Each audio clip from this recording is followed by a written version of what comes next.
네, 안녕하십니까. 국회 보건복지위원회 소속 서울 강서갑 국회의원 강선우입니다. 오늘 보건복지위원님들과 함께 또 돌봄 현장 일선에서 애써주고 계시는 돌봄 노동자분들과 함께 윤석열 정부의 돌봄 민영화 정책을 규탄하고자 이 자리에 섰습니다. 돌봄은 생존입니다. 돌봄 없이 살 수 있는 사람은 없습니다. 이미 우리는 코로나19를 겪으며 돌봄 공백 대란을 겪었습니다. 민간 중심의 돌봄 시장은 지속 가능하지 않습니다. 결국 중심은 공공이 되어야만 합니다. 오늘 이분들의 생생한 증언을 통해 왜 돌봄을 시장 논리에 맡겨서는 안 되는지 알리는 계기가 되길 바랍니다. 감사합니다. 네, 더불어민주당 보건복지위원회 간사를 맡고 있는 강훈식입니다. 오늘 의원님들도 참석하셨는데요. 같이 연장해서 소개시켜드리겠습니다. 서영석 의원님 나와주셨고요. 우리 최종윤 의원님 나오셨습니다. 그리고 우리 최혜영 의원님 함께하고 계십니다. 오늘 강선우 의원님의 제안으로 돌봄 현장에서 어르신, 아이, 장애인 등 사회적 약자를 직접 보듬고 애써주시는 분들과 이 자리에 섰습니다. 이유는 바로 윤석열 정부가 돌봄에 대한 민영화 정책을 추진하겠다고 밝혔기 때문입니다. 민간 주도의 고도화, 그런 선언은 듣기 좋은 허울에 불과합니다. 이미 요양, 의료, 교육, 돌봄 등은 각 분야별 사회 서비스는 이미 민간에 맡겨져 있고, 이로 인해서 돌봄 노동자분들께서는 더욱더 열악한 조건들을 견뎌올 수밖에 없었습니다. 공공주도로 계속 강화를 해도 모자란 상황입니다. 돌봄 노동자들이 행복하지 않으면 돌봄을 받는 국민 역시 행복할 수 없습니다. 오늘 돌봄 현장에서 일하시는 분들의 생생한 목소리를 듣고 보건복지위 간사로서 건설적인 대안을 만들기 위해 같은 위원들과 함께 노력하고 최선을 다하겠습니다. 감사합니다. 윤석열 정부 돌봄 민영화 정책 규탄 및 국가 책임 강화 촉구 기자회견문. 돌봄 민영화를 추진하겠다는 윤석열 정부를 규탄한다. 지난 9월 15일 안상호 대통령실 사회수석 비서관은 정부의 복지정책 방향성을 발표하며 돌봄 등 서비스 복지를 민간 주도로 고도화하겠다라고 밝혔다. 현재 아동, 노인, 장애인 등을 대상으로 한 대부분의 돌봄 서비스는 이미 민간이 직접 운영하거나 또는 민간에 위탁되어 운영되고 있다. 현실과 동떨어진 윤석열 정부의 민간 주도 고도화 발표에 돌봄 이용자와 노동자 모두가 어리둥절한 이유다. 돌봄은 모든 이의 생존이다. 돌봄은 생존이다. 나아가 한 인간의 생애 주기를 뒷받침하는 버팀목이기도 하다. 어린이집과 아이 돌봄 없이 부모는 일터로 나갈 수 없다. 활동 지원사 없이 장애인의 일상은 험난하고 벅차다. 어르신에게 요양과 노인 맞춤 돌봄, 응급 안전 안심이 없다면 다른 가족과 자녀의 삶은 보장되지 않는다. 돌봄은 단지 서비스를 받는 이용자에게만 필요한 것이 아니다. 그 가족을 위해서도 간절하다. 돌봄 없이 살 수 있는 사람은 없다. 돌봄은 모든 이의 필수 조건이다. 돌봄의 핵심은 지속 가능성이다. 그러나 민간이 주도하는 돌봄은 지속 가능하지 않다. 운영 법인은 3-5년마다 바뀌기 십상이다. 민간 어린이집의 경우 폐원이 속출하며 우리 아이들은 새로운 곳에서 갑작스러운 변화에 적응해야 한다. 노인 맞춤 돌봄 서비스 수행 기관이 운영을 그만두면 어르신은 오랜 친구를 잃고 돌봄 노동자는 길거리로 내쫓긴다. 이처럼 민간은 사업이 어려워지고 이윤이 낮으면 언제든 서비스 제공을 그만둘 수 있다. 서비스 대상자와 관계를 맺고 꾸준히 이루어져야 하는 돌봄을 시장의 논리에 전적으로 맡긴다는 발상은 돌봄 노동이 갖는 관계성이란 특성에 무지한 탓이다. 민간 돌봄 코로나19로 한계를 드러냈다. 코로나19 대유행을 거치며 돌봄 이용자와 노동자 모두 국가 책임 강화를 외쳤다. 돌봄 이용자 입장에서는 아이 돌봄 등을 이용하고 싶어도 시간과 비용의 한계로 이용이 어려웠다. 또한 민간에서 운영하는 탓에 코로나19 감염에 대한 불안이 커 이용 자체를 꺼리기도 했다. 돌봄 노동자의 경우 방역 물품 하나 제대로 지급받지 못했다. 갑작스러운 이용자의 확진 등으로 근무를 못하게 되었을 때도 아무런 대책이 없었다. 보육교사 10명 중 4명은 줬던 월급을 연금으로 반납하라는 어이없는 페이백 문제를 겪어야 했다. 민간 돌봄은 돌봄 노동자에게 희생을 강요한다.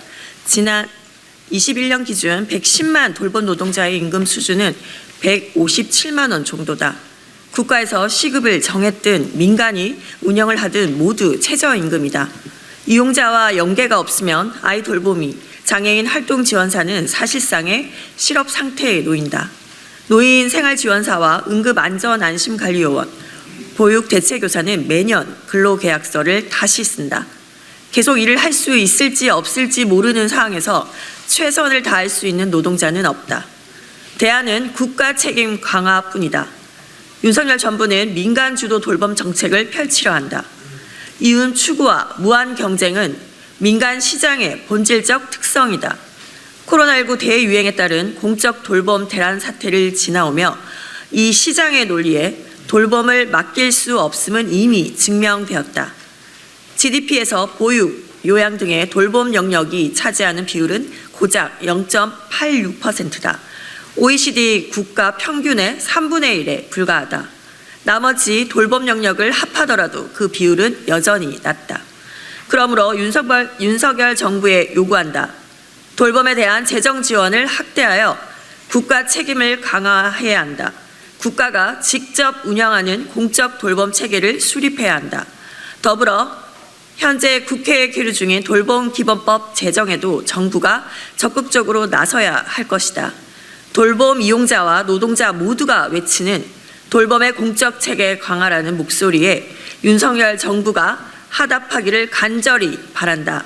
2022년 9월 28일 민주일반연맹 공공연대 노동자 조합 더불어민주당 강훈식, 강선우, 김한규, 서영석, 최종윤, 최혜영 국회의원 이상입니다. 안녕하십니까. 돌봄 노동자들과 함께하고 있는 공공연대 노동조합 사무처장 박성철입니다.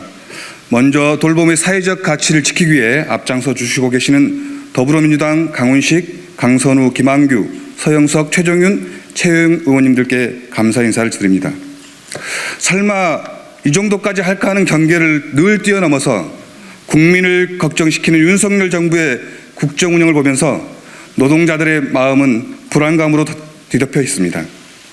꼭 요람에서 무덤까지의 배버리지 보고서의 예를 들지 않더라도 공황과 전쟁의 사회적 재난 앞에서 늘 사회 안전망을 강화해서 국민을 지켜왔던 것이 현대 사회의 경험과 교훈이었습니다.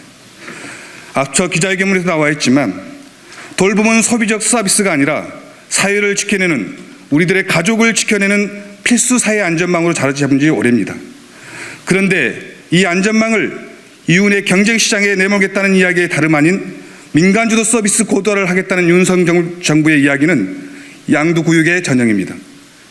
사회 안전망이 무너지는 암담한 미래를 예견하는 묵시록입니다. 생명과 안전이 자본의 이윤 경쟁으로 내몰리면 어떠한 참사가 일어났는지 세월호 참사와 지하철 김구가 같은 비정규직 노동자들의 죽음, 그 죽음의 교훈을 벌써 잊었단 말입니까? 아니면 오늘 또 지금 진행되고 있는 이윤 앞에 생명을 잃어가는 수많은 산업재해와 요양, 보육 등 민영화에 놓여있는 돌봄에서 고용불안, 저임금, 이윤을 향한 부정과 부패로 무너지는 돌봄 안전망을 정말 그 현실을 외면한다는 것인가? 경제위기와 코로나 팬데믹, 인구 절벽으로 상정되는 사회 붕괴 후 국가적 위기 앞에 국가의 책임을 더욱 강화하지는 못할 망정 철진한 시장주의를 외치는 무능인지 부도덕인지 모르는 윤석열 정부의 민영화 확대를 규탄합니다. 돌봄은 사회 일부의 영역이 아니라 사회로부터 돌봄을 받아왔고 가족들의 돌봄을 요청해야 되는 국민 모두의 사회 안전망입니다. 국민과 사회가 가족을 돌보는 돌봄 노동자들을 보호하고 그 안전 속에서 돌봄 노동자들이 우리 국민의 가족을 안전하게 보호할 수 있는 국가 체계 강화를 거듭 촉구합니다. 이상입니다. 인천에서 근무하고 있는 아이돌봄 인천 지부장 백영숙입니다. 아이돌봄이는 각 가정을 방문해서 근무를 합니다. 이용자들은 한결같이 이용 시간의 부족과 비용에 대한 부담으로 이용에 어려움이 있다고들 합니다. 대부분의 경우 10월이면 이용 시간을 다 쓰고 11월, 12월은 전액 자부담으로 이용하거나 형편이 어려운 이용자는 아이들의 돌봄을 중단하는 것이 현실입니다. 그러면 아이돌봄이들은 자동으로 2달은 실업 상태가 됩니다. 평상시에도 실업 상태가 될 때가 많습니다. 이용자의 사정에 따라 1시간 전이라도 연계가 취소되면 근무는 바로 중단됩니다. 임금은 최저임금에 복리후생은 부실합니다. 30%의 아이돌봄이가 월 60시간 미만의 근무를 합니다. 근로계약은 매년 1년 단위로 계약을 합니다. 센터가 여가부 방침이라며 매년 아이돌봄이를 양성합니다. 그러나 현실은 일이 없거나 생계가 안 돼서 그만두는 경우가 다반사입니다. 국가가 지급한 양성교육비는 절반 이상이 낭비인 것입니다. 이용자는 이용에 어려움이 있고 아이돌봄이는 근무가 불안정합니다. 그런데 이 문제를 민간을 포함 17만 명을 양성하는 것으로 해결하려는 것이 현재 정부의 입장입니다. 정부는 아이돌봄이 현장을 너무 모르는구나 하는 생각이 듭니다. 해답은 국가 책임 강화입니다.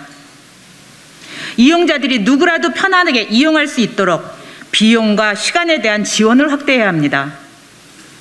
그리고 현재 법을 위반하고 있는 아이돌봄 광역지원센터와 같은 공적 체계를 지자체가 조속히 수립해서 시행해야 합니다. 더불어 아이돌봄이에게 기본 근무 시간을 보장하고 처우를 개선해야 합니다. 아이돌봄 이용료의 무상화와 체계를 강화해서 세계 1등인 저출산 문제도 해결할 수 있습니다. 그러나 정부는 만족도 98%의 정부 정책의 아이돌봄이를 민간을 통한 양적 확대에만 혈안되어 있어 매우 안타깝습니다. 그리고 최근 여가부가 개인의 인권을 침해할 수 있는 출퇴근 위치 앱을 추진하고 있어 현장에서 우려가 큽니다. 시범 사업은 일단 보류되었지만 국가 책임 강화와 같은 의제가 아닌 아이돌봄이의 감시 감독에만 앞장서는 것 같아 매우 유감이고 조속히 철회하기를 바랍니다. 추후 아이돌봄이 지원 사업의 민영화를 막아내고 국가 책임 강화를 위해 끝까지 투쟁할 것입니다. 감사합니다. 저는 노인 맞춤 돌봄 서비스를 제공하는 생활지원사 배연이라고 합니다. 노인 맞춤 돌봄 서비스는 전국 2만 7천여 명의 생활지원사들이 약 50만 명 정도의 어르신들에게 고독사 예방, 안전안부 확인, 일상생활 지원 등의 서비스를 제공하고 있는 보건복지부 사업입니다. 노인 맞춤 돌봄 서비스는 현재 극소수의 기관만 지자체와 사회서비스원에서 직접 운영하고 있고 대다수는 민간복지관과 재가요양기관에 맡겨져 운영하고 있습니다. 민간기관이 수행하다 보니 생활지원사는 고용이 늘 불안정합니다. 수행기관의 갑질과 부당하고 과도한 업무 지시, 정상적인 근무 환경 개선에 대해서도 고용상 불이익 때문에 이야기하지 못하고 있습니다. 저도 그런 이유로 해고되어 지금까지 부당해고 소송을 진행 중입니다. 다행히 보건복지부에서 2022년 6월 민간위탁 근로자 보호 가이드라인을 적용하도록 공문을 시행하기는 했지만 지자체와 기관들이 얼마나 이를 따를지는 의문일 뿐입니다. 민간에 맡겨져 있으니 같은 서비스를 하는데도 기준이 통일되어 있지 않고 들쭉날쭉입니다. 신체 활동이 어려운 이용자에 대해서 중점 서비스를 시행해야 하지만 기관들은 실적을 채우기 위해 굳이 대상이 아닌 분들에게도 서비스를 제공하고 대상자가 없으면 생활지원사들에게 사람을 찾아오도록 강요합니다. 민간에 맡겨져 있으니 처우와 조건도 전국이 모두 다릅니다. 맞춤 광장 앱이라는 족쇄에 얽매여 이용 대상자들을 방문하고 전화로 안부를 확인하는 것이 우리 업무인데 정부는 당연히 필요한 교통비, 통신비 지급은 하지 않고 모두 생활지원사에게 부담을 지우고 있습니다. 지자체에서 처우 개선비를 지원하는 게 가능하지만 지자체마다 모두 달라 형평성이 맞지 않습니다. 1년에 수백억의 예산을 쏟아붓고 있는데 정말로 독거노인들의 자립력이 강화되고 있는지, 장기 요양으로 진입하는 시기가 늦춰지고 있는지 의문일 뿐입니다. 한국 사회는 2025년이면 초고령 사회로 진입하며 노인 고독사와 빈곤은 국가적 사안입니다. 그런데 이렇게 중요한 노인 돌봄 서비스를 국가와 지방정부는 손 놓고 있고 민간에만 위탁하여 어떻게 책임 있고 제대로 시행이 되겠습니까? 윤석열 정부의 민간이 주도하는 노인 돌봄은 어르신들에게는 곧 죽음과 같습니다. 당장 중단되어야 합니다. 국가에서 노인 돌봄을 책임지고 생활지원사의 고용과 처우를 해결해야 합니다. 감사합니다.